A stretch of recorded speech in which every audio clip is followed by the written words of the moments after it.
Hello दोस्तों, बहुत बहुत स्वागत है आप सभी का मेरे यूट्यूब चैनल में। मैं हूं डॉक्टर सचिन शर्मा और आज भी मैं आपके लिए लेके आया हूं एक एजुकेशनल वीडियो। तो ये वीडियो होने वाला है फर्स्ट ईयर के स्टूडेंट्स के लिए। तो फर्स्ट ईयर के स्टूडेंट्स जिनने मेजर में अगर बॉटनी सब्जेक्ट लिया है तो उनके लिए ये बेसिक बॉटनी का जो है पेपर है। तो जैसा कि आप जानते हैं कि एमपी हायर एजुकेशन के द्वारा जो है न्यू एजुकेशन पॉलिसी लागू की गई है और न्यू एजुकेशन पॉलिसी के तहत स्टूडेंट्स ने अपने अपने सब्जेक्ट सिलेक्ट करे हैं।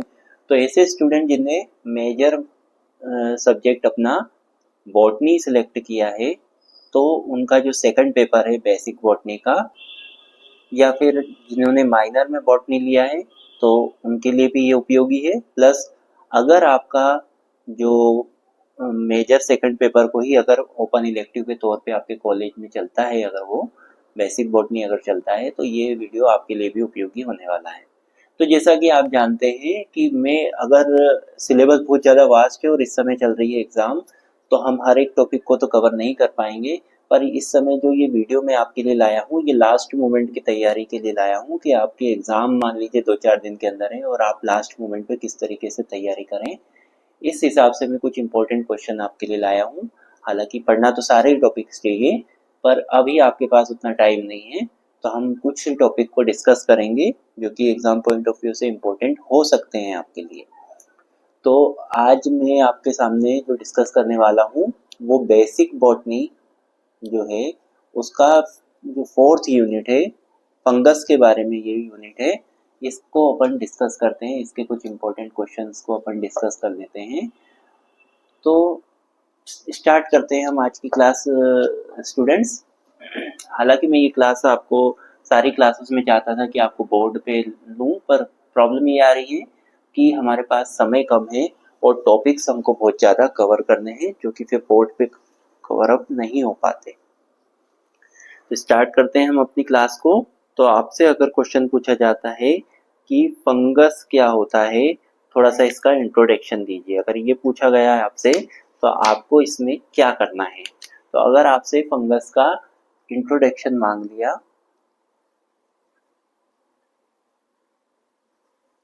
तो आपको क्या बताना है कि जो फंगस है इसको जो है पहले काय में रखा जाता था, इसको रखा जाता था प्लांट किंगडम के अंतर्गत रखा जाता था। प्लांट किंगडम का जो थैलोफाइट डिवीजन था, थैलोफाइटा जो डिवीजन था इसके अंदर जो है फंगस को पहले रखा जाता था। पर फिर क्या हुआ कि धीरे धीरे जो है आगे डेवलपमेंट हुआ और नए नए क्लासिफिकेशंस आए। तो एक जो साइंटिस्ट थे विटेकर, विटेकर नामक जो वैज्ञानिक थे, इन्होंने अपनी तरफ से आधुनिक वर्गीकरण दिया और इनने 5 जगत वर्गीकरण किया। मतलब कि जैसे पहले क्या होता था, पहले तो एक तो हो गया होता था प्लांट किंगडम और एक होता था एनिमल किंगडम।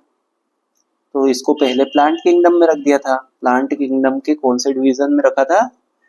थैलोफाइटा, मतलब कि कौन से प्रभाग में रखा था? थैलोफाइटा में रखा था। फिर विटेकर नाम के जो वैज्ञानिक आए इनने 5 किंगडम क्लासिफिकेशन दिया, मतलब कि इनने 5 किंगडम्स जो है बनाए थे। तो उनमें से एक किंगडम इनने किसको बना दिया? फंगस को बना दिया। फंगस को एक अपना एक किंगडम बना दिया। और जो ये फंगस होती है या फिर जो ये कवक होता है, ये कवक कैसा होता है? ये कवक जो रहता है, ये फंगस जो रहता है, ये कैसा होता है? ये होता है यूकेरियोटिक होता है। अब यूकेरियोटिक का मतलब क्या होता है?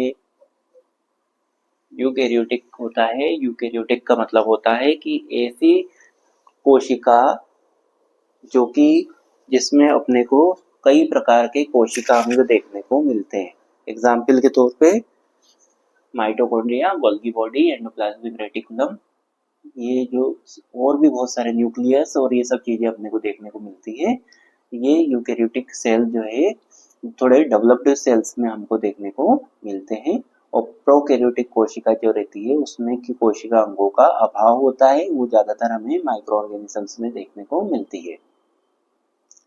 तो आपको ये पता होना चाहिए कि जो फंगस है, फंगस के मैं कुछ पॉइंट्स बोलता जा रहा हूँ, मैं हर चीज लिख नहीं रहा हूँ, ताकि आप इस वीडियो को ध्यान से सुनना है आपको, और आप चाहें तो नोट डाउन भी कर सकते हैं। बेहतर ये होगा कि इस वीडियो को आप बार बार सुनेंगे तो आपको अच्छे से ये चीजें समझ में आ जाएगी और आपको ये चीज याद भी हो जाएगी। तो अगर आपसे फंगस के बारे में पूछा जाता है तो आप बोल सकते हैं कि फंगस जो है ये अपने आप में एक जो है किंगडम इसका बनाया हुआ है, 5 किंगडम क्लासिफिकेशन में, जो कि विटेकर ने दिया था। और फंगस जो होती है ये कैसी होती है? फंगस यूकेरियोटिक होता है और बहुकोशिकीय होता है। उसके बाद में क्लोरोफिल नहीं पाया जाता इसमें, ये एक क्लोरोफाइलस होता है, नॉन वेस्कुलर होता है, मतलब कि असंवर्णी होता है। असंवर्णी का मतलब क्या होता है? असंवर्णी का मतलब होता है कि इसमें संवहन तंत्र नहीं पाया जाता है, जैसे कि जाइलम और फ्लोएम जो प्लांट में पाए जाते हैं, संवहनी ऊतक इसमें नहीं पाए जाते हैं। उसके बाद में इसकी जो बॉडी है वो कैसी होती है? वो थैलस के आकार की होती है, मतलब कि थैलस के आकार मतलब कि कैसी होती? थैलस या सुकाय के आकार की होती है। तो इसका मतलब होता है कि इसकी जो बॉडी रहती है वो जड़ तना पत्ती में विभाजित नहीं होती, मतलब कि प्लांट इसमें जैसे पेड़ पौधे रहते हैं, तो आपने पौधा देखा है कोई सा, तो उसमें जो आपने देखा होगा कि वो जड़ तना और पत्ती में डिवाइडेड होता है, रूट स्टेम और लीफ में डिवाइडेड होता है, जबकि इसकी बॉडी कैसी होती है? एक गुच्छे के रूप में देखने को मिलती है। तो इसलिए इसकी बॉडी को हम थैलस के रूप में कह सकते हैं।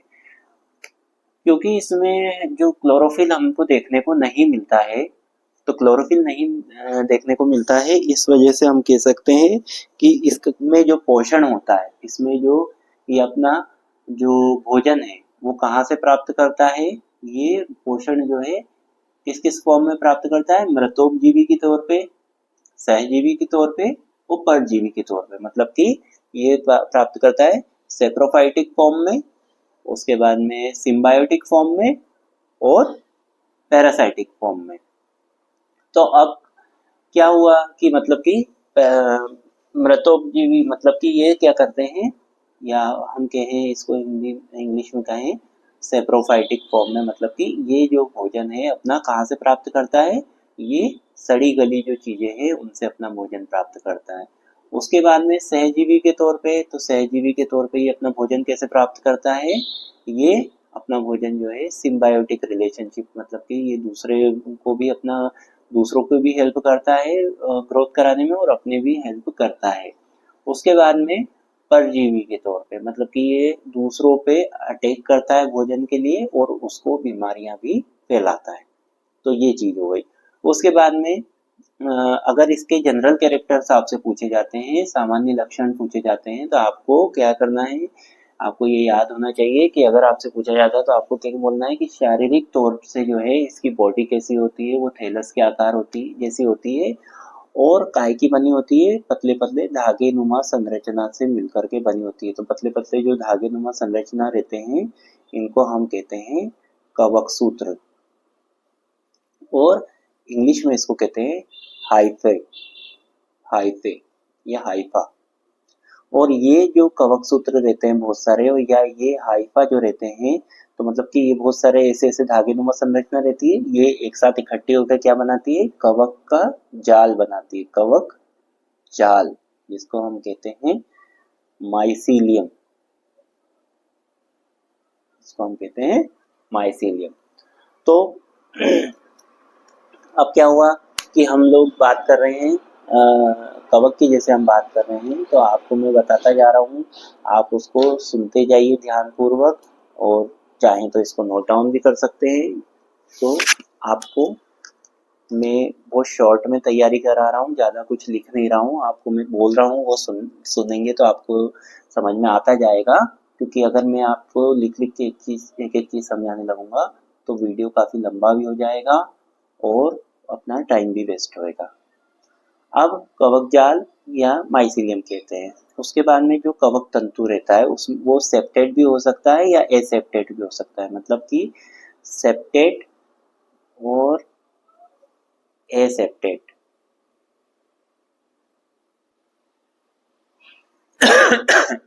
तो सेप्टेट एसेप्टेट मतलब कि, सेप्टेट मतलब कि इसको हिंदी में कहते हैं पट्टयुक्त, और एसेप्टेट मतलब कि होता है पट्टहीन। तो कहने का मतलब ये है कि अगर इसमें ऐसे बीच बीच में कुछ डिवीजन टाइप के दिखे अपने को, तो इसको हम कहते हैं, ऐसे बीच बीच में एरियाज दिखे जो कि इसको डिवाइड करने जैसे होते हैं, तो ये तो हो गया आपका सेप्टेट। और अगर मान लीजिए कि ऐसा नॉर्मली रहता है तो वो कहलाता है एसेप्टेट। उसके बाद में जो इसकी कवक की जो भित्ति रहती है, मतलब कि जो ये आपका जो फंगस रहता है, इसकी जो कोशिका भित्ति रहती है, मतलब कि इसका जो सेल वॉल अपन कह सकते हैं, वो काय की बनी हुई होती है, वो बनी हुई होती है काइटिन की। इसकी कवक की जो भित्ति होती है वो काइटिन की बनी होती है, या हम इसको फंगल सेल्यूलोज भी कह सकते हैं, फंगल सेल्यूलोज, फंगल सेल्यूलोज भी हम इसको कह सकते हैं।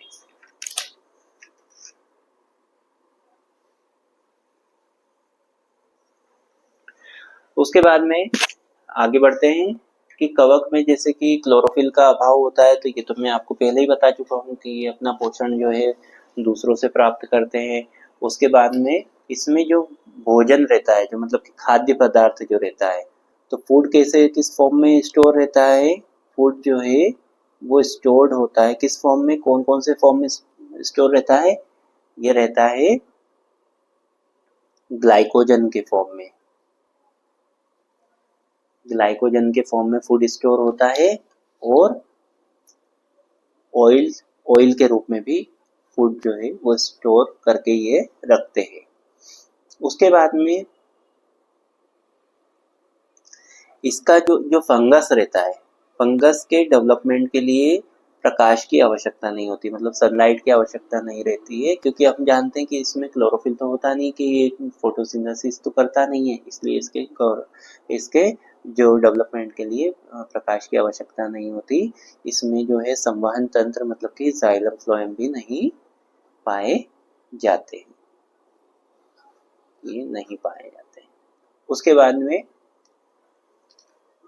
कवक कोशिका की संरचना यूकेरियोटिक होती है, तथा कवक कोशिका एक केंद्र की से लेकर के बहुकेंद्र की हो सकते हैं। मतलब कि ये कैसे होते हैं, ये मैंने आपको बताया कि ये यूकेरियोटिक होते हैं, मतलब कि इसमें, और एक बात और है इसमें कि ये यूनिन्यूक्लिएट से लेकर के मल्टी न्यूक्लिएट हो सकते हैं, यूनिन्यूक्लिएट से लेकर के मल्टी न्यूक्लिएट तक हो सकते हैं। अब ये यूनिन्यूक्लिएट और मल्टी न्यूक्लिएट का मतलब क्या है, इसका मतलब ये है कि ये जो है एक केंद्रक से लेकर के इसमें बहुत सारे केंद्रक पाए जा सकते हैं। तो मतलब इसकी जो कोशिका रहती है, इसमें हो सकता है कि एक केंद्रक भी मिले या बहुत सारे केंद्रक भी हमको देखने को मिल जाए।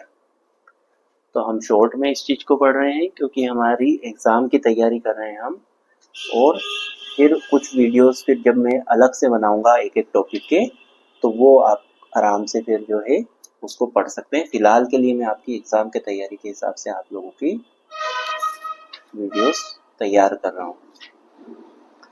तो ये चीज हो गई। उसके बाद में हम आगे बढ़ते हैं, तो आगे बढ़ते हैं तो आपको हो सकता है एक और क्वेश्चन में आपको इम्पोर्टेंट बता रहा हूँ कि ये भी आपको आ सकता है। वो क्वेश्चन है,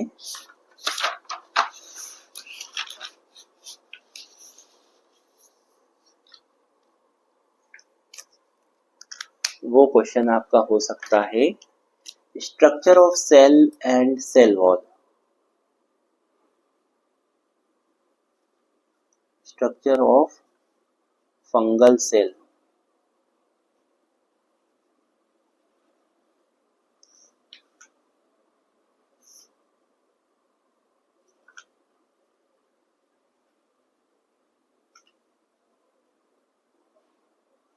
या हाइफा,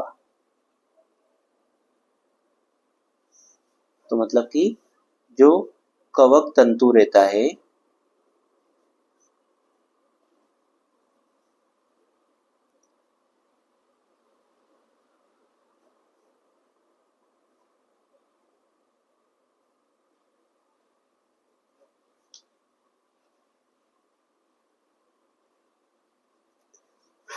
तो अब इसकी बात कर रहे हैं। अब हम काहे की बात कर रहे हैं कि स्ट्रक्चर कैसी होती है फंगल सेल की या हाइफा की स्ट्रक्चर कैसी होती है, या हिंदी में हम कहें कवक तंतु या कोशिका की संरचना कैसी देखने को मिलती है। तो इसकी संरचना कैसी देखने को मिलती है ये मैं आपको दिखा ही देता हूँ, तो आपको और ज़्यादा क्लियरली समझ में आ जाएगा।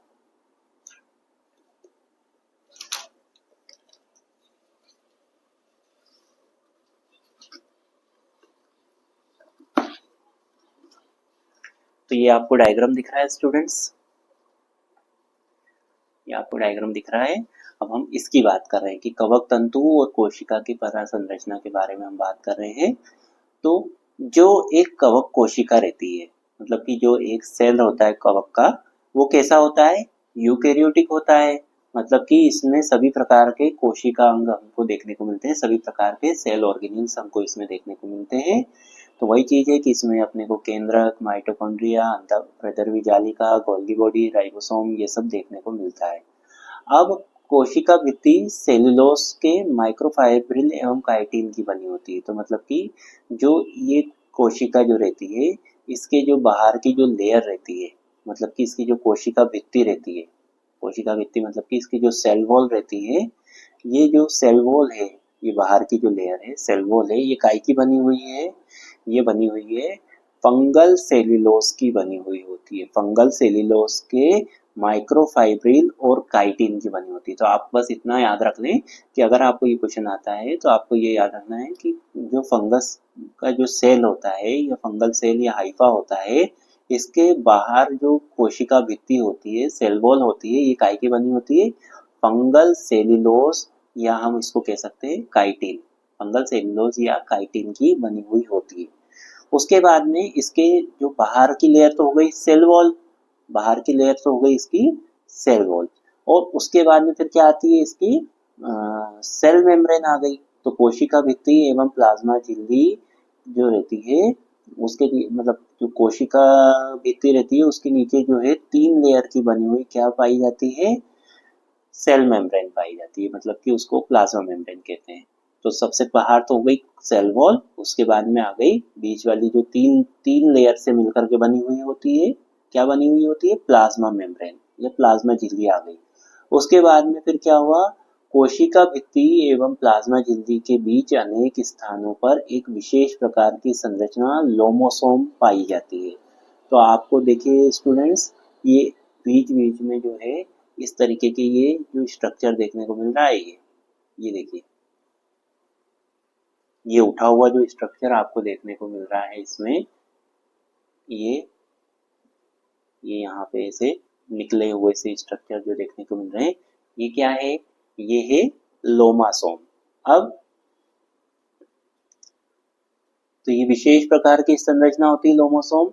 अब जो नॉन सेल्यूलोसिक पॉलीसैकेराइड के संश्लेषण से संबंधित मानी जाती है। तो मतलब कि ये जो इस तरीके की जो ये लोमासोम जो ये निकली हुई स्ट्रक्चर्स मानी जा रही है, ये काय की बनी हुई मानी जा रही है, ये मानी जा रही है कि ये काय से बनी है, जो नॉन सेल्यूलोसिक पॉलीसैकेराइड के संश्लेषण से संबंधित मानी जा रही है। अब कोशिका द्रव्य में एक बड़ी रिक्तिका को घेरे हुए प्लाज्मा झिल्ली के ठीक नीचे एक पतली परत में पाया जाता है। तो कहने का मतलब ये है कि हमको जो है बाहर तो मिल रहा है, सबसे पहले क्या मिल रहा है, सेल वॉल, सेल वॉल के बाद में आ रहा है क्या, प्लाज्मा मेम्ब्रेन जो कि 3 लेयर से बनी हुई है। तो सेल वॉल जो है वो काय की बनी हुई है, सेल वॉल जो है वो फंगल सेल्यूलोज और काइटिन की बनी हुई है। उसके बाद में आती है बारी काय की, प्लाज्मा मेम्ब्रेन की। तो प्लाज्मा मेम्ब्रेन 3 लेयर की बनी हुई होती है। उसके अंदर अपन आए तो यहाँ पे हमको प्लाज्मा मेम्ब्रेन से जो है कुछ स्ट्रक्चर बाहर निकली हुई दिख रही है, जिसको हम लोमासोम कह रहे हैं। और लोमासोम जो है उसको ऐसा माना जाता है कि नॉन सेल्यूलोसिक पॉलीसैकेराइड के संश्लेषण से संबंधित मानी जा रही है इसको। उसके बाद में हम आगे बढ़े तो क्या है कि हमको इसमें एक वैक्यूल भी देखने को मिलता है। सेंटर में जो है हमको इसमें वैक्यूल भी देखने को मिल रहा है। और आगे बढ़े तो इस झिल्ली के केंद्रक के अंदर केंद्रिका होती है। तो मतलब कि देखिए, ये तो हो गया आपका वैक्यूल, उसके बाद में क्या आया, ये केंद्रक मतलब कि न्यूक्लियस, ये न्यूक्लियस हो गया। न्यूक्लियस के अंदर क्या पाई जाती है, केंद्रिका पाई जाती है जिसको हम न्यूक्लियोलस कहते हैं। तो न्यूक्लियस के अंदर क्या पाया जा रहा है, न्यूक्लियोलस पाया जा रहा है। और केंद्रक कला द्विस्तरीय होती है, तो मतलब कि ये जो बाहर की जो लेयर है इस केंद्रक की वो 2 लेयर से मिलकर के बनी हुई होती है। और इसमें जो है बारीक बारीक छिद्र भी, न्यूक्लियर पोर जिसको हम कहते हैं, वो भी देखने को मिल रहा है। ठीक है दोस्तों, तो आपको ये समझ में आ गया होगा। उसके बाद में हम आगे बढ़ते हैं। तो अब आपको समझ में आ गया होगा मेरे ख्याल से कि क्या क्या चीज़ें हमने पढ़ी इसमें, वो मैं आपको एक बार शॉर्ट में बता देता हूँ। क्या क्या चीज़ें जो है हमने इसमें देखी है अभी।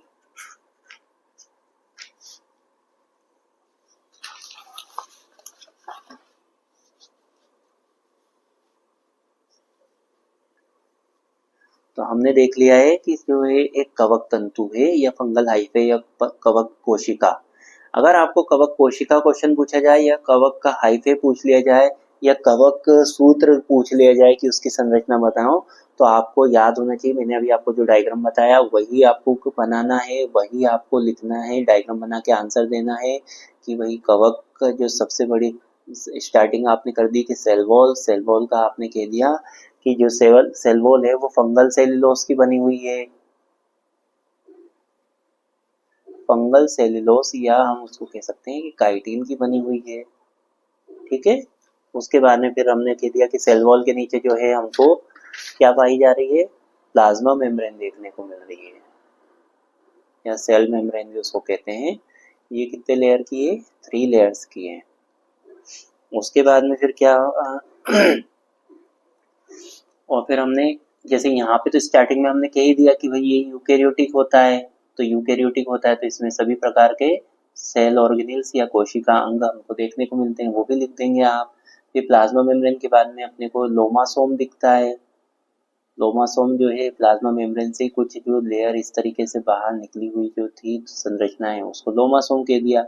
और लोमासोम को इनने कह दिया कि ये कैसे रिलेटेड है, ये माना गया है कि लोमासोम जो है ये नॉन सेल्यूलोसिक पॉलीसेकेराइड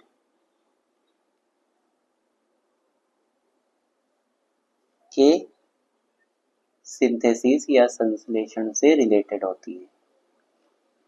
फिर हमने कह दिया कि इसमें हमें बीच में एक वैक्यूल भी देखने को मिला।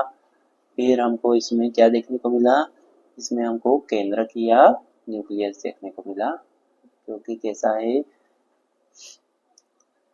ऐसा केंद्रक देखने को मिला कोशिका के अंदर, और इसके अंदर हमको न्यूक्लियोलस भी देखने को मिला, ये न्यूक्लियस हो गया। फिर कह दिया कि ये 2 लेयर से मिलकर के बना है और बीच बीच में जो है इसमें यहाँ पे गैपिंग देखने को मिल रही है, मतलब कि न्यूक्लियर पोर देखने को मिल रहा है, और ये 2 लेयर की बनी हुई होती है न्यूक्लियस। तो ये चीज हो गई। तो ये हो गया अपना कंप्लीट। उसके बाद में फिर हम देखते हैं कि अगला कौन सा क्वेश्चन जो है आपको इम्पोर्टेंट हो सकता है।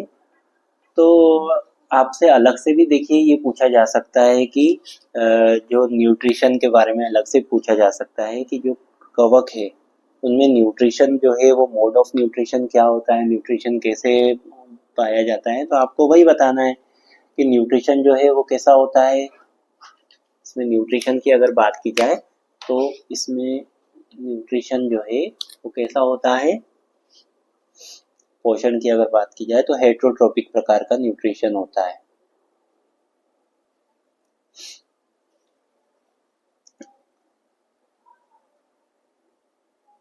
अब हेट्रोट्रोपिक प्रकार का न्यूट्रिशन का मतलब क्या हुआ कि इसमें जो है परपोषी प्रकार का न्यूट्रिशन होता है।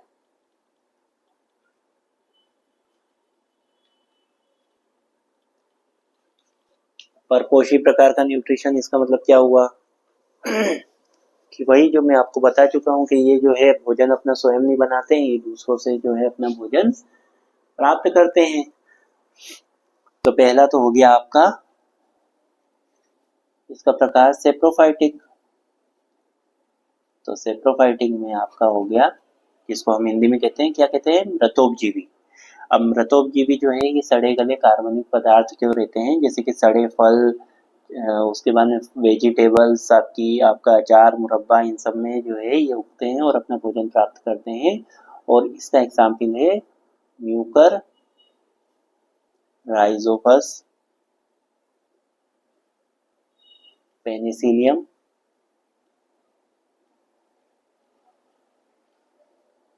Aspergillus etcetera. ये इसके प्रकार मैंने बता दिए। उसके बाद में ये तो हो गया आपका सेप्रोफाइटिक, मतलब कि मृतोपजीवी तरीके के। उसके बाद में हम बात करते हैं कौन से वाले की, उसके बाद हम बात करते हैं आपके जो परजीवी जो है। परजीवी मतलब कि आपके पैरासाइट्स, पैरासाइटिक नेचर के।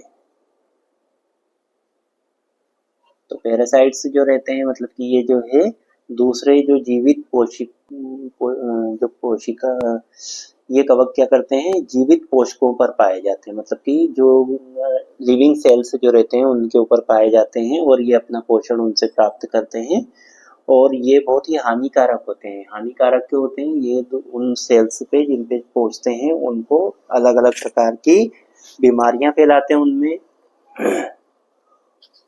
तो ये भी अलग अलग प्रकार के होते हैं। ये पैरासाइट्स जो रहते हैं ये भी अलग अलग प्रकार के होते हैं। कौन कौन से प्रकार के होते हैं, ये होते हैं, एक तो होता है ऑब्लिगेट पैरासाइट।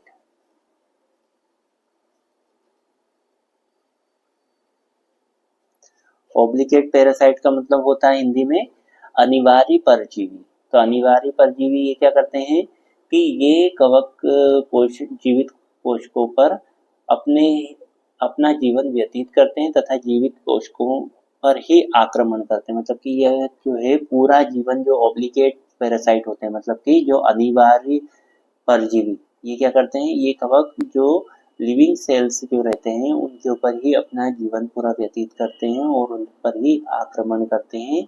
इसका एग्जाम्पल अगर देखा जाए तो इसका एग्जाम्पल है एक तो पक्सीनिया और एक है इसका एग्जाम्पल सिस्टोपस, इसका एग्जाम्पल। उसके बाद में हम बात करें दूसरे प्रकार जो होता है पैरासाइटिक में, वो होता है फैकल्टेटिव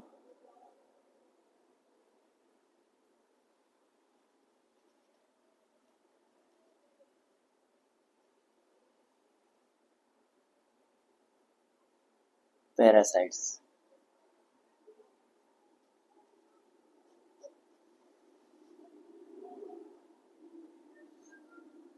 तो ये कैसे होते हैं, फैकल्टेटिव जो पैरासाइट्स रहते हैं ये क्या करते हैं कि ये बेसिकली तो क्या होते हैं, ये मृतोपजीवी होते हैं, मतलब कि ये सड़ी गली चीजों से अपना भोजन प्राप्त करते हैं। परंतु कुछ विशेष परिस्थिति में ये क्या काम करने लगते हैं, ये परजीवी के तौर पे भी अपना भोजन ग्रहण करने लगते हैं। और इसका जो एग्जाम्पल है, वो है पाइथियम। पाइथियम इसका एग्जाम्पल है। तो मतलब कि फैकल्टेटिव पैरासाइट जो रहते हैं ये होते तो क्या है, सेप्रोफाइट होते हैं, मतलब कि ये सड़ी गली चीजों से अपना भोजन प्राप्त करते हैं। परंतु कभी कभी जो है ये अपना जो है विशेष परिस्थिति में क्या करते हैं, ये विशेष परिस्थिति में जो है अपना परजीवी के तौर पे भी काम करने लगते हैं और भोजन जो है दूसरों से प्राप्त करने लगते हैं। और इसका एग्जाम्पल जो है वो पाइथियम इसका एग्जाम्पल है। उसके बाद में अगला जो प्रकार का है वो है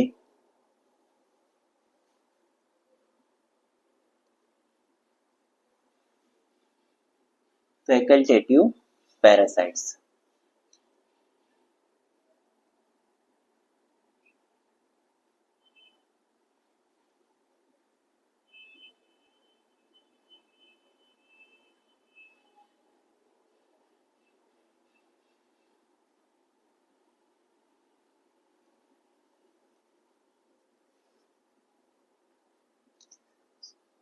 अगला जो है सॉरी फैकल्टेटिव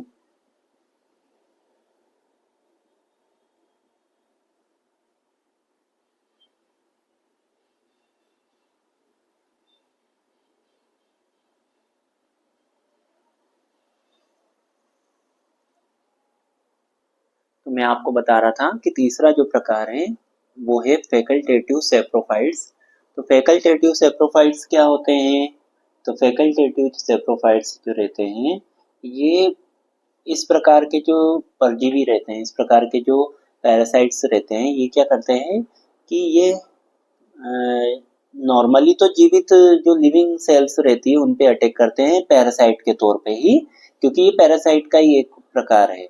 पर क्या होता है कि विशेष परिस्थिति में ये जो कवक रहते हैं ये क्या करते हैं, आवश्यकता पड़ने पर कुछ समय के लिए सेप्रोफाइट के तौर पे भी जो है काम करने लगते हैं। मतलब कि क्या करते हैं कि आवश्यकता पड़ने पर ये सड़ी गली चीज़ों से भी अपना भोजन जो है प्राप्त कर लेते हैं। तो इसका एग्जाम्पल है स्मट्स, स्मट्स इसका एग्जाम्पल है। और एक और जो है टेफ्राइना डिफॉर्मेंस इसका एग्जाम्पल है। तो अब आपको मैं एक बार और रिपीट कर देता हूँ। सेप्रोफाइटिक प्रकार के जो आपके फंगस रहते हैं, मतलब कि सेप्रोफाइटिक मतलब कि मृतोपजीवी, तो मृतोपजीवी प्रकार के रहते हैं, ये सड़ी गली चीज़ों से अपना भोजन प्राप्त करते हैं। और म्यूकर, राइजोपस, पेनिसिलियम, एस्परजिलस ये सब इसके एग्जाम्पल है। फिर अपन परजीवी के तौर पे बात करें तो परजीवी के तौर पे ये 3 प्रकार के होते हैं। पहला जो होता है वो होता है ओब्लिगेट पैरासाइट। ओब्लिगेट पैरासाइट जो रहते हैं ये क्या करते हैं कि ये जीवित जो सेल रहती है, जीवित जो कोशिका रहती है उस पे अपना जो है जीवन व्यतीत करके और जीवित कोशिकों पर ही जो है अपना आक्रमण करती हैं, उनको बीमारियां पहुंचाती है और अपना भोजन प्राप्त करती है। उसके बाद में जो दूसरा प्रकार था वो है आपका फैकल्टेटिव पैरासाइट। तो फैकल्टेटिव पैरासाइट कैसे होते हैं? ये मूल रूप से क्या होते हैं, मृतोपजीवी होते हैं। मतलब कि मूल रूप से क्या होते हैं, ये सड़ी गली चीजों से ही अपना भोजन प्राप्त करते हैं, परंतु विशेष परिस्थिति में ये परजीवी के तौर पे काम करने लगते हैं, मतलब कि पैरासाइट के तौर पे काम करने लगते हैं और अपना भोजन जो है दूसरों से प्राप्त करने लगते हैं। तो इसका एग्जाम्पल है पाइथियम। उसके बाद में आपका जो तीसरा प्रकार है वो फैकल्टेटिव सेप्रोफाइट्स। मतलब कि फैकल्टेटिव सेप्रोफाइट्स का मतलब ये होता है कि ये इस प्रकार के जो परजीवी रहते हैं वो प्रायः क्या करते हैं कि जीवन जो है वो जो लिविंग होस्ट पर ही अपना जीवन व्यतीत करते हैं, परंतु जरूरत पड़ने पर ये सेप्रोफाइट के तौर पे भी कार्य करने लगते हैं। मतलब कि जरूरत पड़ने पर ये सड़ी गली चीज़ों से भी अपना भोजन प्राप्त कर सकते हैं सेप्रोफाइट की तरह से। तो ये तो अपना जीवन लिविंग सेल के ऊपर ही डिपेंड होते हैं, दूसरों पर अटैक करते हैं, अपना भोजन प्राप्त करते हैं। ये जो है ये क्या करते हैं कि ये वाले जो होते हैं फैकल्टेटिव पैरासाइट, मतलब कि ये जो रहते तो हैं सेप्रोफाइट मृतोपजीवी, पर क्या होता है विशेष परिस्थिति में पैरासाइट के तौर पे दूसरों पे भी भोजन ग्रहण कर लेते हैं, दूसरों पे अटैक करके भोजन प्राप्त कर लेते हैं। सेप्रोफाइट जो रहते हैं ये कैसे होते हैं कि सेप्रोफाइट जो रहते हैं ये क्या करते हैं कि ये होते तो जो है परजीवी, पर क्या होता है कि आवश्यकता पड़ने पर सड़ी गली चीजों से भी अपना भोजन प्राप्त कर सकते हैं। मतलब कि ये वाले और ये वाले जो हैं ये अपना काम किसी भी तरीके से चला लेते हैं। तो ये बात हुई इसके पोषण की। अब दोस्तों आगे बढ़ते हैं, तो आगे देखते हैं क्या आ रहा है अगला टॉपिक। तो दोस्तों अब हम बात करते हैं फंगस में होने वाले प्रजनन की। तो प्रजनन किस तरीके से होता है, इसमें रिप्रोडक्शन कैसे होता है, इसके बारे में हम डिस्कस कर लेते हैं। तो इसमें जो प्रजनन जो है 3 अलग अलग विधियों के द्वारा होता है बड़े तौर पे अगर हम कहें तो वो कौन कौन सी विधियां होती है, वो होती है आपकी वेजिटेटिव रिप्रोडक्शन, असेक्सुअल रिप्रोडक्शन और एक हो गया आपका सेक्सुअल रिप्रोडक्शन, मतलब कि वर्धी प्रजनन, आलैंगिक प्रजनन और लैंगिक प्रजनन। तो अब वर्धी प्रजनन जो रहता है ये मुख्यतः 5 प्रकार का होता है। कौन कौन से प्रकार होते हैं इसके? फ्रेगमेंटेशन, जिसको हम हिंदी में कहते हैं खंडन, फिशन, फिशन जिसका मतलब होता है विभाजन, बर्डिंग जिसका मतलब होता है मुकुलन, ओइडिया जिसको ओइडिया ही कहते हैं, और क्लेमाइडोस्पोर जो है वो क्लेमाइडोस्पोर ही कहलाता है। तो इसमें क्या क्या होता है, तो हम स्टार्ट करते हैं। सबसे पहले बात आती है आपका फ्रेगमेंटेशन। तो फ्रेगमेंटेशन में क्या होता है कि जो कवक का जो तंतु रहता है, जैसे ये कवक के ये तंतु हैं, तो ये कवक के तंतु क्या होते हैं, ये कई खंडों में टूट जाते हैं और प्रत्येक खंड से पुनरावृत्ति करके नया कवक जाल बना देते हैं। तो मतलब कि ये जैसे कि एक कवक का तंतु है, ये बीच में से क्या हुआ, टूट गया, ये बीच में से टूट गया और ये अलग हो गया और ये अलग हो गया। तो इस तरीके से ये जो सेपरेट हुए ये आगे चल करके नए कवक तंतु का निर्माण कर लिया। उसके बाद में आती है बारी फिशन की। तो फिशन में क्या होता है, इस विधि में जो एक कोश की कवक, मतलब कि इसमें कौन से कवक आते हैं, इसमें कौन से फंगस आते हैं, सिंगल सेल वाले आते हैं। हम जानते हैं कि मल्टी सेलुलर होता है कवक, पर कुछ जो एक्सेप्शंस जो होते हैं उनकी बात की जा रही है, उनमें विभाजन होता है।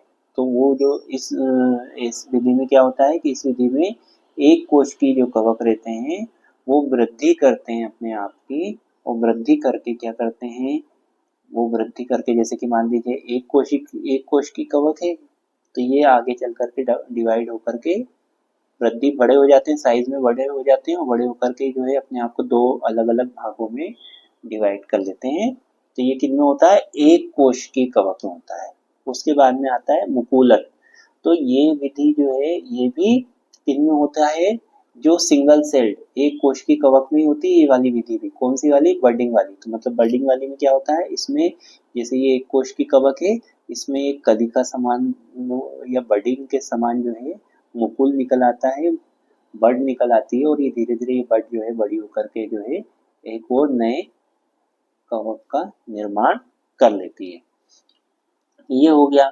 उसके बाद में फिर जो अगला जो प्रकार है वो है इसका काय के द्वारा, ओइडिया के द्वारा। तो अब ओइडिया क्या होते हैं, ओइडिया जो है इसके बारे में बता देता हूँ मैं आपको कि कभी कभी क्या होता है, जो कवक का तंतु है उसमें छोटे छोटे भागों में विभाजित हो जाते हैं। इन एक कोश की खंडों को जो गोलाकार अथवा अंडाकार होते हैं ओइडिया कहते हैं। तो मतलब कि जैसे ये कवक का जो तंतु है, ठीक है, अब ये कवक का तंतु है इस तरह से, ठीक। अब इस कवक के तंतु में क्या हुआ कि कुछ जो है इस तरीके से स्ट्रक्चर बन गई, ऐसी, फिर ऐसी गोलाकार या अंडाकार ऐसी संरचना बन गई। और इनको क्या कहते हैं हम, इनको कहते हैं, ये अंडाकार या गोलाकार जो संरचना है उसको कहते हैं हम ओइडिया। अब ये ओइडिया क्या करता है, इस पूरे तंतु से धीरे धीरे ये ओइडिया अलग हो गया, ये ओइडिया अलग हो गया, तो ये अलग होकर के क्या करते हैं, पूरा का पूरा नया कवक तंतु का निर्माण कर लेते हैं। फिर इसमें वेजिटेटिव में जो आखिरी बचा है वो कौन सा है, क्लेमाइडोस्पोर्स बचा है। तो क्लेमाइडोस्पोर्स में क्या होता है कि कुछ कवकों में कवक तंतु की कोशिका मोटी भित्ति वाली बीजाणुओं में बदल जाती है। इन बीजाणुओं को क्लेमाइडोस्पोर कहते हैं और अनुकूल परिस्थितियों में बीजाणु अंकुरित होकर नए कवक तंतु को बना लेते हैं। तो क्या हुआ कि जैसे कि ये कवक तंतु है, ठीक है, ये कवक तंतु है। अब इसमें क्या हुआ कि कई बार क्या होता है कि जैसे इसका एक एक जो ये हिस्सा है ये क्या हुआ, ये अपने आप ऐसा बन गया,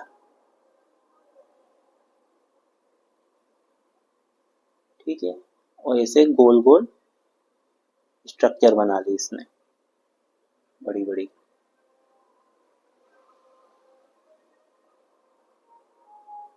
ऐसी गोल गोल स्ट्रक्चर बना ली।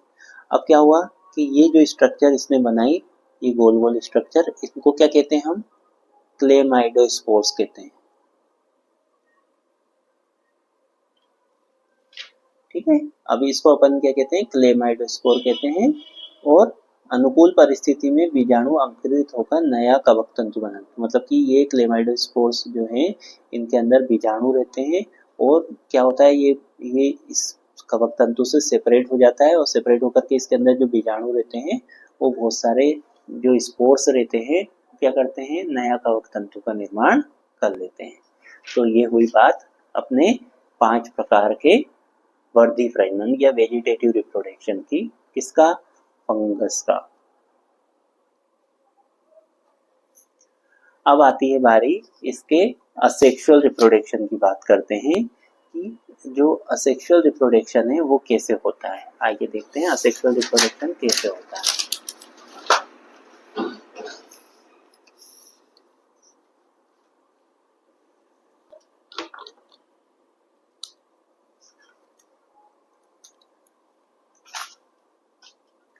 असेक्सुअल रिप्रोडक्शन को हम क्या कहते हैं? अलैंगिक प्रजनन। तो अब अलैंगिक प्रजनन जो है फंगस में वो कौन कौन से प्रकार से होता है वो मैं आपको बताता हूँ। वो होता तो हम बात कर रहे थे दोस्तों सेक्सुअल रिप्रोडक्शन मतलब कि अलैंगिक प्रजनन के बारे में। अलैंगिक प्रजनन काय में अलैंगिक प्रजनन पढ़ रहे थे हम? फंगस के बारे में पढ़ रहे थे कि अलैंगिक प्रजनन जो है वो कैसे होता है।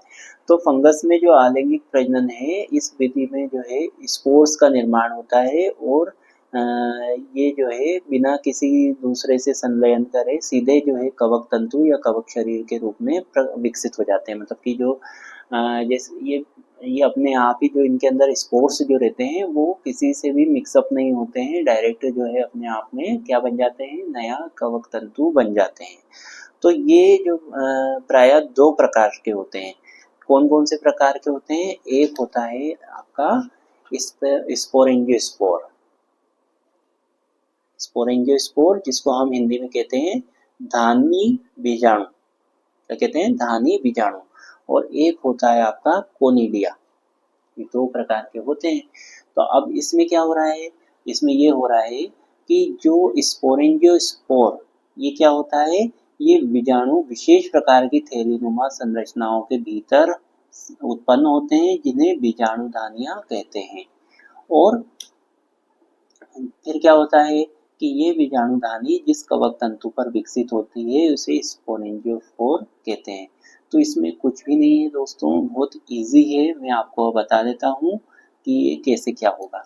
कि अगर आपको अलैंगिक प्रजनन लिख रहे हैं आप काय का? फंगस का, तो आप कहेंगे कि फंगस में जो अलैंगिक प्रजनन है वो दो प्रकार से होते हैं। एक होता है धानी बीजाणु मतलब कि स्पोरेंजियोस्पोर के द्वारा, एक होता है कोनिडिया के द्वारा। तो स्पोरेंजियोस्पोर में क्या होता है? स्पोरेंजियोस्पोर जैसे कि आपको पता है कि कवक तंतु इस तरीके का रहता है, ऐसा रहता है। तो अब क्या हुआ कि कुछ कवक तंतु में क्या होता है कि ये इस तरीके से जो है ऊपर एक ऐसी स्ट्रक्चर बन जाती है। ये दिख रही है आपको स्ट्रक्चर? ये ऐसी स्ट्रक्चर बन जाती है। तो ये जहां से ये स्ट्रक्चर बनना स्टार्ट होती है उसको तो कह देते हैं हम क्या? स्पोरेंजियोफोर। स्पोरेंजियोफोर नाम देते हैं इसको कि ये है आपका स्पोरेंजियोफोर। और आगे बढ़ते हैं कि ये तो हो गया आपका स्पोरेंजियोफोर और इसके ऊपर एक ऐसी ये जो गोल संरचना दिख रही है ये हो गया, ये क्या है? स्पोरेंजियम। इसको कहते हैं हम स्पोरेंजियम। और इस स्पोरेंजियोफोर को हिंदी में क्या कहते हैं हम? स्पोरेंजियोफोर जो रहता है इसको हम हिंदी में कहते हैं बीजाणुधानीधर।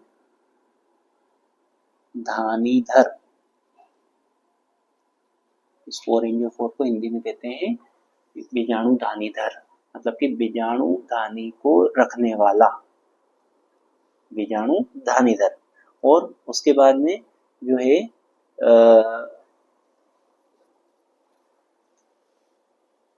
आपका जो स्पोरेंजियम है ये क्या हो गया? बीजाणुधानी हो गया।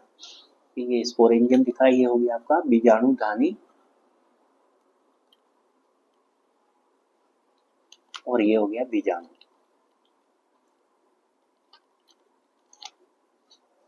ठीक है। तो आप कुछ जो जिन कवकों में ये प्रोसेस होता है, काय का प्रोसेस? ये एसेक्सुअल रिप्रोडक्शन का, तो उसमें क्या होता है कि जो उनके जो उनका तंतु है वो काय में परिवर्तित हो जाता है, इस तरीके के स्ट्रक्चर में परिवर्तित हो जाता है। तो ये जब इस तरीके की स्ट्रक्चर में परिवर्तित होता है तो इसको हम कहते हैं जिसमें परिवर्तित हो रहा है। तो ये तो स्पोरेंजियोफोर बीजाणुधानीधर हो गया। ये जो गोल संरचना दिख रही है ये पूरी की पूरी इसको अपन ने कह दिया बीजाणुधानी या स्पोरेंजियम कह दिया। इसके अंदर क्या पाए जा रहे हैं? स्पोर्स पाए जाते हैं। अब क्या हुआ? आगे बढ़ते हैं कि बीजाणुधानी बहुकेंद्र की संरचना वाली होती है जिसकी अंतर्वस्तु विदलन द्वारा असंख्य बीजाणु बनाती है। इस प्रकार बनने वाले बीजाणु दो प्रकार के होते हैं। तो मतलब कि ये जो बीजाणुधानी रहती है इसके अंदर क्या बनते हैं? बीजाणुधानी जो रहती है कैसी रहती है? Multi nucleated. मतलब कि ये जो संरचना आपको दिख रही है गोल सी संरचना, ये जो है मल्टी न्यूक्लिएट होती है, बहुत सारे न्यूक्लियस से मिलकर बनी होती है। और इसके अंदर क्या पाए जाते हैं? अपने बीजाणु पाए जाते हैं। अब ये बीजाणु को ही बनाती है, तो बीजाणु इसके अंदर पाए जा रहे हैं। तो ये कैसे प्रकार के होते हैं? 2 प्रकार के होते हैं। एक होता है आपका चल बीजाणु या जूस्पोर्स, और एक होता है अचल बीजाणु जिसको हम कहते हैं एप्लेनोस्पोर। तो जूस्पोर कैसे होते हैं? जूस्पोर जो रहते हैं ये कैसे होते हैं?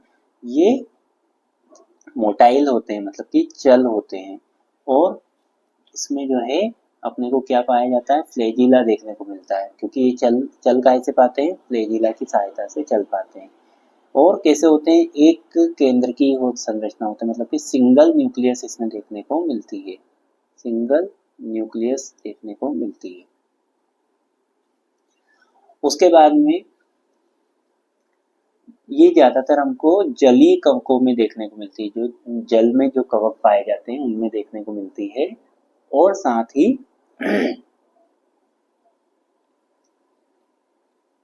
चल बीजाणु जिस बीजाणुधानी में पाए जाते हैं उसे चल बीजाणुधानी या जूस्पोरेंजियम कहते हैं।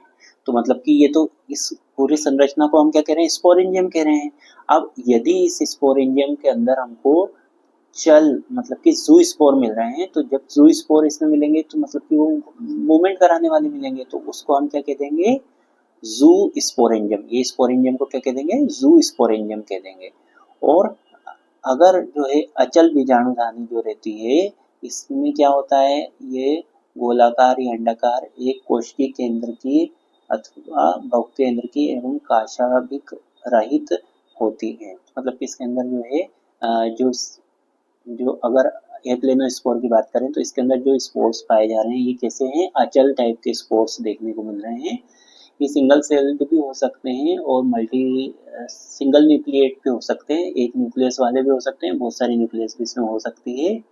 और ये जो है अचल बीजाणुधानी कहलाता है। मतलब कि ये जो बीजाणुधानी जब इसके अंदर अचल वाले स्पोर्स होते हैं तो इसको हम क्या कहते हैं? एप्लेनोस्पोरेंजियम।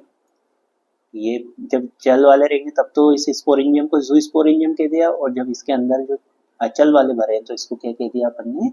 एप्लेनोस्पोरेंजियम कह दिया। और अनुकूल परिस्थिति में जो है ये जो अंदर इसके भरे हुए हैं स्पोर्स, ये क्या करते हैं?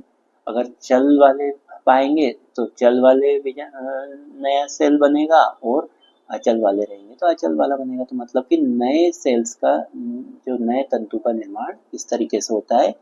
एक तरीका होता है कोनिडिया के द्वारा। अब एक कोनिडिया के द्वारा कैसे होता है? कोनिडिया कैसी संरचना होती है? जैसे कि एक कोई कवक तंतु, इस कवक तंतु में क्या हुआ? इस तरीके से कुछ स्ट्रक्चर बन गई, ये बन गया, ऐसे ऐसे स्ट्रक्चर बनती चली गई। ये तो ये तो क्या है? एक चेन बन गई, कोनिडिया की चेन बन गई। तो चेन बन गई तो क्या हुआ कि इसको हमने कोनिडिया नाम दे दिया। तो ये एक कोशिकीय अचल बीजाणु होते हैं तथा लगभग सभी कवक में पाए जाते हैं। मतलब कि ये सभी कवकों में अपने को देखने को मिलते हैं, सभी फंगस में देखने को मिलते हैं। और इनका निर्माण जो है कोनिडियोफोर में होता है। मतलब कि ये जैसे यहाँ बोला था कि स्पोरेंजिया का निर्माण कहाँ हो रहा है? स्पोरेंजियोफोर में हो रहा है, बीजाणुधानी दर। अब ये यहाँ इसका निर्माण कोनिडियोफोर के ऊपर हो रहा है, क्योंकि ये कोनिडिया बन रहा है। ठीक है, लंबी श्रृंखला के तौर पे लगे रहते हैं। और क्या होता है आगे चल करके जो है ये कोनिडिया की ये जैसे ये हिस्सा अलग हो गया, फिर ये हिस्सा अलग हो गया, फिर ये हिस्सा अलग हो गया, तो ये हिस्से अलग अलग होके क्या करते हैं? नए कवक तंतु का निर्माण कर लेते हैं। तो ये था प्रकार क्या है? असेक्सुअल रिप्रोडक्शन का। अब हम पढ़ेंगे सेक्सुअल रिप्रोडक्शन। तो दोस्तों हम सेक्सुअल रिप्रोडक्शन की बात कर रहे थे फंगस के। तो सेक्सुअल रिप्रोडक्शन जो है ड्यूटेरोमाइसीट्स को छोड़ करके बाकी सारे फंगस में जो है सेक्सुअल रिप्रोडक्शन हमको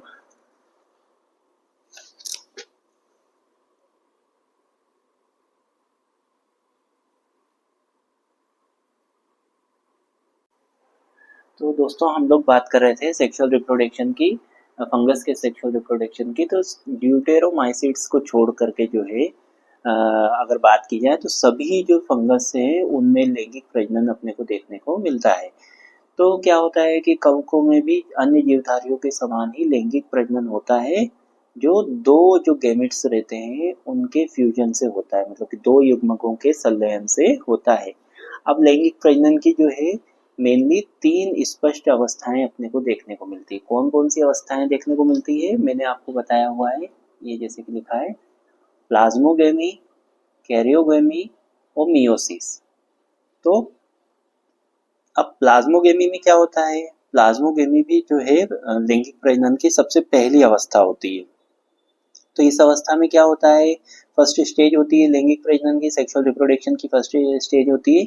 इसमें जो दो युग्मक रहते हैं, मतलब कि जो दो गैमेट्स रहते हैं, उनके जीव द्रव्य का संलयन होता है, मतलब कि उनका जो जीव द्रव्य रहता है वो संलयन करता है।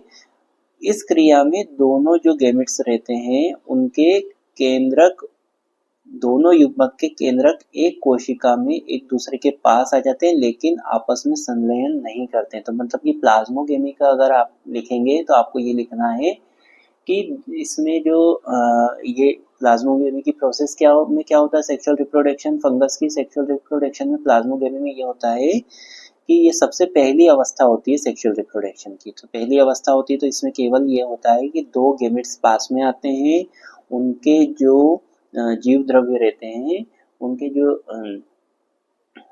जीव द्रव्य जो उनके अंदर होता है, कोशिका द्रव्य जो रहता है वो एक दूसरे में संलयित हो जाता है, परंतु इनके जो केंद्रक होते हैं वो केंद्रक एक दूसरे से जो है फ्यूजन नहीं होता है। फिर आता है आपका कैरियोगेमी। कैरियोगेमी में क्या होता है कि ये सेकंड स्टेज होती है काय की, लैंगिक प्रजनन की, सेक्सुअल रिप्रोडक्शन की सेकंड स्टेज होती है। इसमें क्या होता है, इसमें जो दो गैमेट्स रहते हैं वो एक दूसरे के साथ में फ्यूज करते हैं, और मतलब कि इसमें जो दो हैप्लॉइड जो न्यूक्लियस होता है, तो न्यूक्लियस जो है यहाँ न्यूक्लियस नहीं करता है फ्यूजन, इसमें केवल क्या करता है, जो जीव द्रव्य रहता है वही जो जो कोशिका द्रव्य रहता है सिर्फ वही जो क्या करवाता है, अपना संलयन कराता है, ये फ्यूजन कराता है, और इसमें न्यूक्लियस में फ्यूजन नहीं होता है। इसमें कैरियोगेमी में क्या होता है, न्यूक्लियस में भी फ्यूजन होता है। तो क्या हो गया कि दो जो हैप्लॉइड न्यूक्लियस जो थे उनने मिक्सअप होकर के क्या करा लिया, उनने जो है एक डाइप्लॉइड जाइगोट का निर्माण कर लिया। अब क्या हुआ, आगे बढ़े कि फिर तीसरी स्टेज आती है। तीसरी स्टेज जो रहती है वो मियोसिस की रहती है। तो वो अर्धसूत्री विभाजन की प्रोसेस होती है इसमें। तो इसमें क्या होता है कि ये लैंगिक प्रजनन की तीसरी और सबसे लास्ट अवस्था होती है। तो पहली अवस्था हो गई प्लाज्मोगेमी, दूसरी कैरियोगेमी, तीसरी हो गई आपकी जो है अर्धसूत्री विभाजन वाली अवस्था। तो इसमें क्या होता है कि जो द्विगुणित केंद्रक इसमें क्या होता है, द्विगुणित केंद्रक में अर्धसूत्री विभाजन हो जाता है। तो आपका क्या हुआ था, यहाँ पे तो आपका जो कोशिका द्रव्य मिक्स हुआ था, यहाँ पे आपका न्यूक्लियस मिक्स हुआ, तो जो हैप्लॉइड न्यूक्लियस था उसने डाइप्लॉइड जाइगोट का निर्माण करा। अब जो डाइप्लॉइड जाइगोट था उसमें आगे डिवीजन होता है, काय में होता है, आपके मियोसिस में। तो कैसे हो रहा है कि इसमें द्विगुणित केंद्रक में अर्धसूत्री विभाजन हो रहा है, इसके फलस्वरूप गुणसूत्रों की संख्या घटकर आधी रह जाती है और पुनः अगुणित अवस्था प्राप्त होती है। तो मतलब कि क्या हुआ कि इसमें जो है द्विगुणित केंद्रक में क्या हुआ, अर्धसूत्री विभाजन हुआ, और इसमें जो अर्धसूत्री विभाजन हुआ और उसके बाद में क्या हुआ कि जो गुणसूत्रों की जो संख्या थी वो वापस से घटकर आधी रह जाती है और वो फिर से अगुणित अवस्था में चले जाते हैं। अब हम बात करते हैं कि कौन कौन से प्रकार से कवकों में लैंगिक प्रजनन होता है। तो मैं आपको जैसे कि कुछ डायग्राम दिखा देता हूँ, उससे आपको जल्दी समझ में आएगा। तो जैसे आप ये डायग्राम देखेंगे तो आपको समझ में आता जाएगा। तो सबसे पहले बात करते हैं हम चल युग्मकी संयुग्मन, मतलब कि आपका प्लेनोगेमेटिक कोपुलेशन। ये जो इसकी बात कर रहे हैं, इस वाले हिस्से की बात कर रहे हैं हम। तो क्या हुआ इसमें कि इस प्रकार के संयुग्मन में संलयन करने वाले युग्मक चल होते हैं। मतलब कि क्या होता है कि ये जब इसमें जो गैमेट्स जो पार्टिसिपेट कर रहे होते हैं इसमें, तो जो गैमेट्स पार्टिसिपेट कर रहे होते हैं वो कैसे होते हैं, वो चल होते हैं, ठीक है। उसके बाद में मतलब कि मोटाइल होते हैं। इसलिए इन्हें चल युग्मक या प्लेनोगेमिट भी कहते हैं, इसलिए इनको प्लेनोगेमिट या चल भी कहते हैं। उसके बाद में क्या हुआ कि इनके संलयन से, इनके फ्यूजन में, संलयन संलयन कह रहा हूँ तो मतलब कि फ्यूजन की बात कर रहा हूँ, इनमें जो फ्यूजन होता है उससे द्विगुणित युग्मक मतलब कि डाइप्लॉइड गैमेट का जो निर्माण होता है। और ये 3 प्रकार से होता है। कौन कौन से प्रकार होते हैं? एक होता है आइसोगेमस, एक होता है एनाइसोगेमस और एक होता है ऊगेमस प्रकार का। तो आइसोगेमस मतलब कि इसको हिंदी में कहते हैं समयुग्मकी। तो आइसोगेमस समयुग्मकी में क्या होता है कि इसमें भाग लेने वाले जो युग्मक होते हैं, ये जो दोनों गैमेट भाग ले रहे हैं, ये कैसे होंगे? ये आकृति और आकार में सेम रहेंगे, पर इनका जो शारीरिक क्रिया रहेगी वो डिफरेंट रहेगी, तो इसलिए इनको आइसोगेमिट्स कहते हैं। एक होता है एनाइसोगेमिट्स। एनाइसोगेमिट्स में क्या होता है कि मेल वाला जो युग्मक रहता है, मेल वाला जो गैमेट रहता है उसकी साइज छोटी रहती है और फीमेल वाले युग्मक की साइज बड़ी रहती है, पर जो मेल वाला जो युग्मक रहता है ये मादा युग्मक, जो फीमेल युग्मक रहता है उसकी तुलना में अधिक सक्रिय या एक्टिव होता है। उसके बाद में आता है ओगेमस प्रकार का। ओगेमस मतलब कि क्या हुआ? विषम युग्मकी। तो इसमें भाग लेने वाले जो गैमेट्स रहते हैं उनमें से नर युग्मक चल होता है, मतलब कि ये जो नर युग्मक दिख रहे हैं आपको, ये तो चल होते हैं। और मादा युग्मक जो रहती है, ये मादा युग्मक है, ये आपको दिख रहा है मादा युग्मक। ये कैसे होती है मादा युग्मक? ये अचल होती है, नॉन मोटाइल होती है। इसमें भी युग्मक आकारिकी तथा शारीरिक क्रियात्मक दोनों तरह से अलग होते हैं। तो ये जो है मेल गैमेट अलग ही दिख रहे हैं आपको ये वाले, और ये फीमेल गैमेट आपको अलग दिख रहा है। तो ये हो गया। उसके बाद में बात करते हैं हम, अगला जो आता है आपका वो होता है गेमिटेंजियल कॉन्टेक्ट। अब गेमिटेंजियल कॉन्टेक्ट में क्या होता है?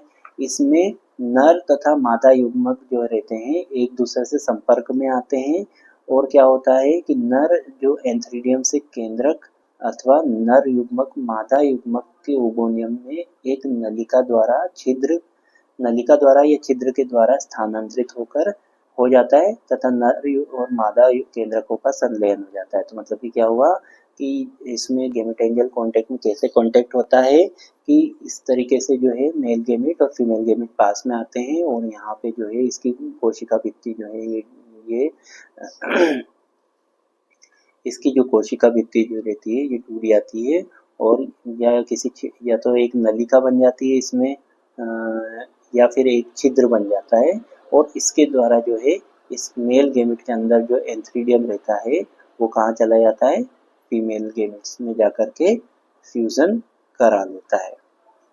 ठीक है, तो इसको हम कहते हैं गेमिटेंजियल कॉन्टेक्ट। उसके बाद में हम बात करते हैं गेमिटेंजियल कॉपुलेशन। ये तीसरी अवस्था है, गेमिटेंजियल कॉपुलेशन की बात करते हैं।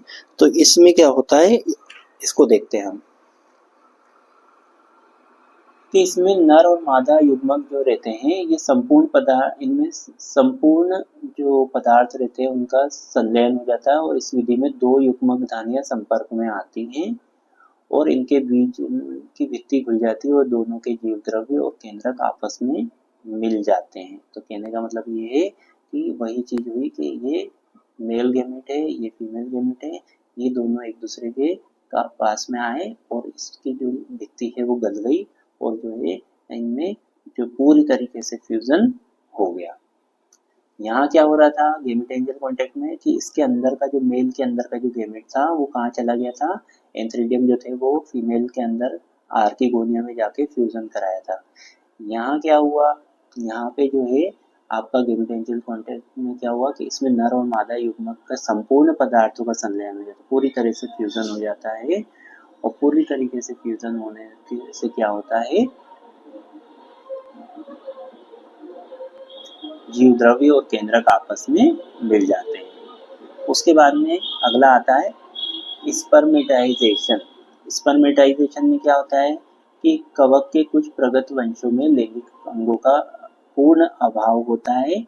इनमें लैंगिक क्रिया जो रहती है वो काय के द्वारा होती है, वो कैसे होती है उसके बारे में बताता हूँ मैं आपको। इनमें लैंगिक क्रिया अचल पुमाणु या स्पर्मेटिया तथा विशिष्ट ग्राही कवक तंतुओं के द्वारा होती है। तो मतलब कि कहने का मतलब कुछ भी नहीं है, बस इतना है कि आपने मान के चलिए कि ये जो है एक आपका कवक है, ठीक है। अब और एक कवक दूसरा है। अब यहाँ से क्या हुआ कि हवा के द्वारा जो है इसमें से जो स्पोर उड़ के गया और वो जो है दूसरे पे जाके चिपक गया और यहाँ पे इनमें फर्टिलाइजेशन हो गया और इस तरीके की प्रोसेस जो होती है वो स्पर्मेटाइजेशन में होती है। तो ये तो हो गया आपका डोनर और ये हो गया आपका रिसेप्टर, ठीक है। तो ये जो होता है काई में स्पर्मेटाइजेशन में होता है। उसके बाद में आखिरी वाला जो आता है वो होता है सोमेटोगमी। सोमेटोगमी में क्या होता है कि कवकों के जो प्रगत वंश है उसमें क्या होता है, जैसे कि विशेषकर एस्कोमाइसिटीज और बेसिलियोमाइसिटीज के जो सदस्य रहते हैं इनमें लैंगिक अंग पूरी तरह से अभाव होता है इनमें। तो इनमें कवकों में क्या होता है, सामान्य कायिक कोशिकाएं लैंगिक जननांगों के रूप में डेवलप हो जाती है और इनके संलयन से, जैसे कि मतलब कि ये दो कवक हैं और इन कवक में क्या हुआ कि इनकी जो कायिक कोशिकाएं मतलब कि वर्धित कोशिकाएं जो है या वेजिटेटिव सेल्स जो रहती है ये काय में परिवर्तित हो जाती हैं। ये एक तरीके से जो है जननांगों के रूप में परिवर्तित हो जाती है और ये देखिए यहाँ पे जाकर के फ्यूजन हो रहा है और इस तरीके से जो है इसमें सेक्सुअल रिप्रोडक्शन होता है। तो ये जो तरीके हैं ये आपको याद रखना चाहिए कि आइसोगेमस, एनाइसोगेमस, ओगेमस कैसा होता है, ये मतलब ये अलग अलग तरह की जो है विधियां हैं सेक्सुअल रिप्रोडक्शन की, इसके द्वारा सेक्सुअल रिप्रोडक्शन फंगस में होता है। तो अब हम बात करते हैं कि इकोनॉमिक इम्पोर्टेंस ऑफ फंगस, मतलब कि जो कवक होता है आपका उसके क्या आर्थिक महत्व होते हैं। तो आर्थिक महत्व की बात की जाए तो सबसे पहले तो फंगस को जो है एज ए फूड, खाद्य के रूप में लिया जाता है काम में, एज ए फूड। तो लगभग 2000 प्रजातियों का उपयोग जो है वो डायरेक्ट या इनडायरेक्ट तौर पे पूरे वर्ल्ड लेवल पे देखा जाए तो भोज्य पदार्थों के रूप में कवक को जो है खाद्य कवक कहते हैं और उसको यूज में लेते हैं। इसके अंतर्गत जो मेनली कौन किसे लेते हैं काम में, मशरूम को जो है ये काम में लेते हैं और मशरूम का ऐसा माना जाता है कि लगभग 51% इसमें प्रोटीन होता है। ऐसा माना जाता है कि 51% प्रोटीन इसमें देखने को मिलता है और 9 अमीनो एसिड्स इसमें देखने को मिलते हैं। 9 अमीनो अम्ल पाए जाते हैं इसके अंदर। ऐसा माना जाता है कि इसमें कैल्शियम, पोटेशियम और आयरन ये भी पाया जाता है। विटामिन बी, सी और डी भी पर्याप्त मात्रा में पाया जाता है। तो भोजन के तौर पे आपको मैंने बता दिया है। तो जैसे कि सैक्रोमाइसिस सिरेविसी मतलब कि यीस्ट की बात करें तो यीस्ट जो रहता है कवक, इसमें लगभग 40% जो है प्रोटीन देखने को मिलता है और इसका जो उपयोग है वो केक, ब्रेड वगैरह बनाने में काम में लिया जाता है। साथ ही जो एल्कोहलिक पेय पदार्थ होते हैं उनको तैयार करने में भी इसका उपयोग होता है। उसके बाद में इनको कुछ औषधि कवक भी होते हैं, मतलब कि मेडिसिनल वैल्यू भी होती है इनकी। तो इनको जो है बहुत से कवक में विटामिन बहुत ज़्यादा पाया जाता है, जैसे कि यीस्ट है उसमें बी कॉम्प्लेक्स भी पाया जाता है और इसके अतिरिक्त यीस्ट में जो है कुछ या और कुछ अन्य कवक जो है उनमें विटामिन डी, राइबोफ्लेविन और एर्गोस्टिरोल भी पाया जाता है। तो ये आप ध्यान से सुने मेरी बात, इससे आपको समझ में आएगा। उसके बाद में इसके अलावा जो है कवक और कहाँ कहाँ काम में आता है, इसके अलावा कई प्रकार के विटामिन और दवाइयों में भी कवक जो है उपयोगी है। जैसे कि अगर हम बात करें फर्टिलिटी ऑफ सोइल, भूमि की उर्वरता, तो कवक जो है कई सड़े गले पदार्थों का अपघटन करके भूमि की उर्वरा शक्ति को बढ़ाता है। फिर नाइट्रोजन फिक्सेशन की बात करें तो जैसे कि कुछ कवक हैं जैसे कि रोडोटोरुला नाम का जो कवक है वो नाइट्रोजन फिक्सेशन का काम करता है, वो भूमि की जो है उर्वरा शक्ति को बढ़ाता है। उसके बाद में उद्योगों की अगर बात करें तो बेकरी में जो है यीस्ट की भी जरूरत पड़ती है और ये तथा दूसरे कवकों को आटे से गूंथकर ब्रेड बनाई जाती है, जिससे रोटियां जो है वो स्पॉन्जी बनती है। उसके बाद में वाइन इंडस्ट्री की बात करें, शराब उद्योग में बात करें, तो कवकों का जो है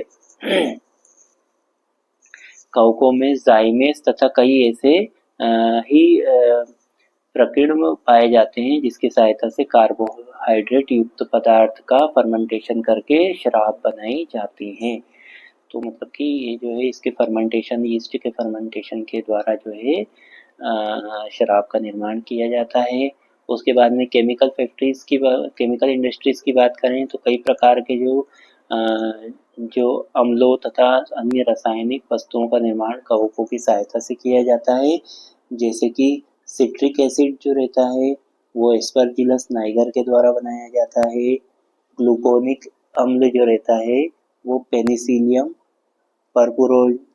पर्पुरोजेनम के द्वारा बनाया जाता है। फ्यूमरिक अम्ल जो रहता है वो म्यूकर के द्वारा बनाया जाता है, और म्यूकर और राइजोपस की सहायता से बनाया जाता है। फिर अगर अपन बात करें पनीर उद्योग में, तो चीज इंडस्ट्री में जो है दूध से पनीर निर्माण के लिए भी कुछ कवकों को प्रयोग में लिया जाता है। उसके बाद एंजाइम को बनाने में, तो एंजाइम को बनाने में कि एमाइलेज एस्परजिलस जाइमेस यीस्ट से प्राप्त किया जाता है। मतलब कि जो आपका एंजाइम है एमाइलेज एस्परजिलस जाइमेस यीस्ट से प्राप्त होता है। उसके बाद में हार्मोन के निर्माण में भी इसकी जरूरत पड़ती है, जैसे कि जिब्रेलिन नामक जो हार्मोन है वो जिब्रेला फ्यूजिकुराई नामक कवक से प्राप्त होता है। अनुसंधान की बात करें तो न्यूरोस्पोरा जैसे कई कवक जो है उसका उपयोग आनुवंशिकी तथा अन्य अनुसंधानों में किया जाता है। एटमॉस्फेयर के प्यूरिफिकेशन, वातावरण के शुद्धिकरण की बात की जाए तो कवक कई वस्तुओं का किण्वन करके तथा उन्हें ह्यूमस में बदल देता है और वातावरण को शुद्ध करता है।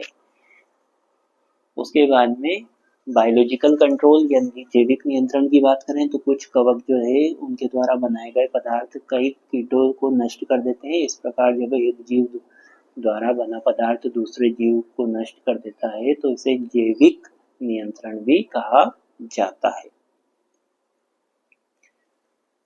तो ये सब जो है इसकी उपयोगिता है कि ये अपने को कवक जो है बहुत ज़्यादा उपयोगी होते हैं। हानिकारक कवक की बात करें तो पौधों में भी डिसीज फैलाते हैं और इंसानों में भी डिसीज फैलाते हैं। तो इस तरह से डिसीज भी जो है कवक फैलाते हैं। तो स्टूडेंट्स अगला जो टॉपिक है अपना वो पैरासेक्सुअलिटी या परालैंगिकता। फंगस में परालैंगिकता क्या होती है, कवकों में परालैंगिकता क्या होती है। तो आपको मैं बताना चाहूँगा कि ड्यूटेरोमाइसिटीज के जो सदस्य रहते हैं उनमें पैरासेक्सुअलिटी पाई जाती है। तो कवक के अंदर जो है जो समूह है, कौन सा समूह, ड्यूटेरोमाइसिट्स के जो के अंतर्गत जो कवक आते हैं इनमें पैरासेक्सुअलिटी देखी जाती है। तो अब इस विधि में क्या होता है, इस विधि में ये होता है कि जो कवक तंतु रहते हैं, कवक तंतु मतलब कि हाइफा, तो कवक तंतुओं से मिलकर के कवक जाल बनता है जिसको माइसीलियम कहते हैं। तो कवक तंतु जो रहते हैं ये एक दूसरे से संयोजन करते हैं, मतलब कि एक दूसरे से मिक्सअप होते हैं और उसके फलस्वरूप क्या होता है, हेट्रोकैरियोटिक माइसीलियम का निर्माण होता है। तो दो तरीके के जो कवक तंतु थे वो एक दूसरे के साथ में कंबाइन हुए और उनने क्या बनाया, हेट्रोकैरियोटिक माइसीलियम या कवक जाल का निर्माण किया। अब ये जो कवक जाल बना इसमें कभी कभी क्या होता है, दो विभिन्न प्रकार के केंद्रक आपस में संयोजन करती है। तो क्या हुआ कि दो कवक जाल जो थे उनने क्या करा, आपस में जब संयोजन कराया तो कई बार क्या होता है कि दो अलग अलग प्रकार के केंद्रक जो है वो आपस में संयोजन करवा लिया हमने।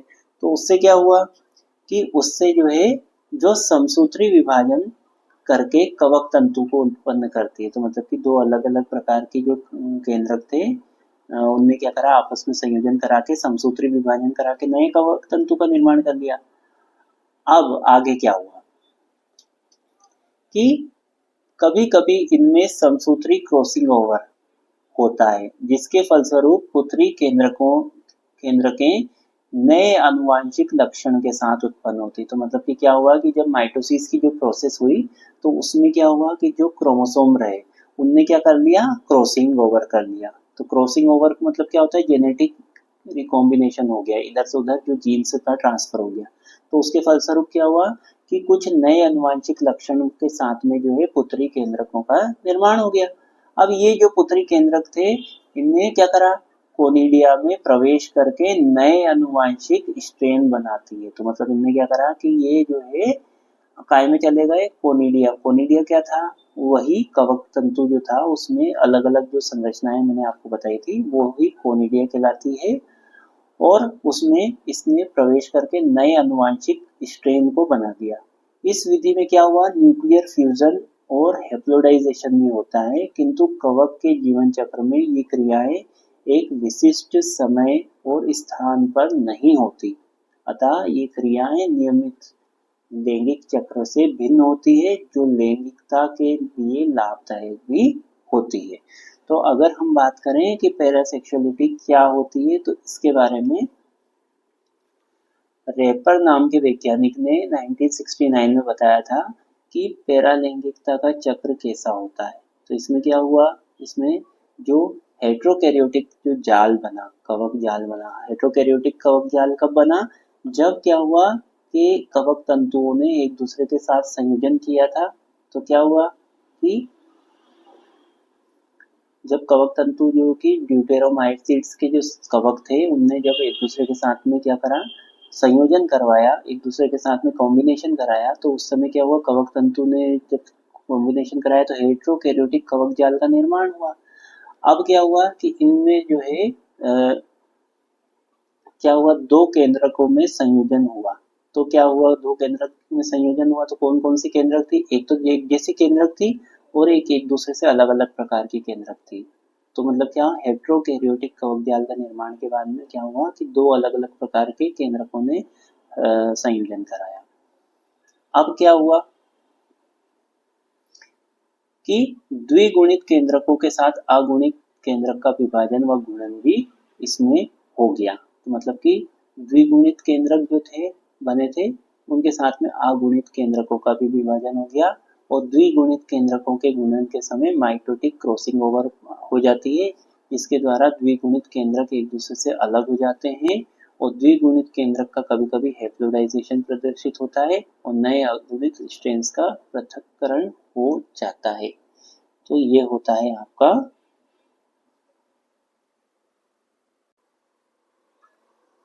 तो दोस्तों इसमें आपके जो 4th यूनिट है इसमें 2 क्वेश्चन और आपके बचे हैं। एक है माइकोराइजा रूट, तो माइकोराइजा रूट और एक क्वेश्चन है आपका लाइकेंस के बारे में।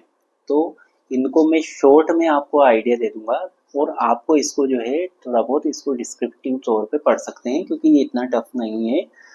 तो क्योंकि ये वीडियो आपका काफ़ी लंबा हो जाएगा और आपको फिर ज़्यादा लंबे में फिर जो है बोरियत भी महसूस हो सकती है, तो इसलिए मैं आपको थोड़ा शॉर्ट में बता देता हूँ कि आपका जो कवकी मूल या माइकोराइजियल जो रूट के बारे में अगर आपसे पूछा जाता है तो आप कह सकते हैं कि ये जो है एक एसोसिएशन होती है, अपन कह सकते हैं सिम्बायोटिक एसोसिएशन होती है।